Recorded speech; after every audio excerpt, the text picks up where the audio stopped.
सिद्धांत बताता हूं। मुझे नहीं मालूम कि यह सिद्धांत, मैं आपको शक्ति का दूसरा सिद्धांत बताता हूं।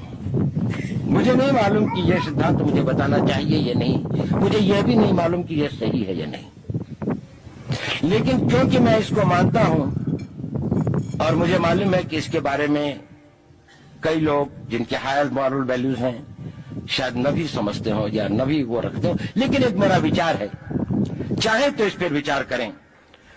सब नहीं तो कुछ न कुछ लोगों को शायद इस विचार से कुछ सोचने की और कुछ करने की प्रेरणा मिलेगी। इतिहास दुनिया की सबसे बड़ी अदालत है, इससे बड़ी अदालत कोई नहीं है। सुप्रीम कोर्ट में क्या हुआ, हाई कोर्ट में क्या हुआ, लड़ाई के मैदान में क्या हुआ, इलेक्शंस में क्या हुआ, ये सब बातें आती हैं चली जाती हैं, बाद में रह जाता है केवल इतिहास। और इतिहास का निर्णय हमेशा उसके पक्ष में गया है जो शक्तिशाली था।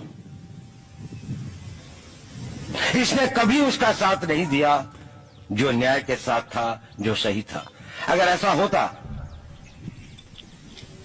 तो दिल्ली में बाबर रोड होती है, बाबर रोड है लेकिन राणा सांगा रोड नहीं है, क्योंकि बाबर आया, विजयी हुआ, राणा सांगा हार गया। भारत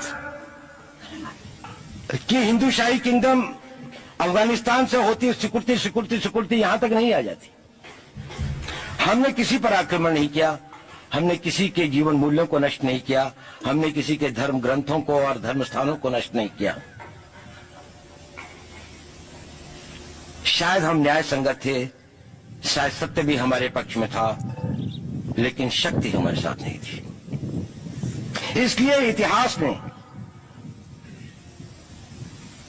हमें उसकी सजा दी। इतिहास ने हमेशा उनको सजा दी जिन्होंने विचारों को कर्म से और न्याय को शक्ति से अधिक महत्व दिया।